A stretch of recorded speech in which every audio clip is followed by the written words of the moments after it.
Menyisakan 3 laga di putaran kedua Liga 2, Sriwijaya FC masih optimis mampu masuk peringkat 3 klasemen grup 1.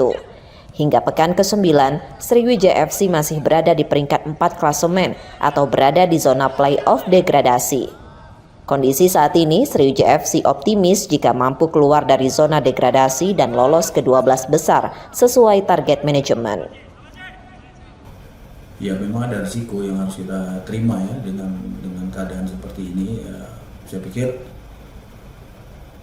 ya saya tidak bicara pesimis, tetap bicara optimis ya. Kita masih punya keyakinan untuk bisa kita lolos ke 12 besar, insya Allah.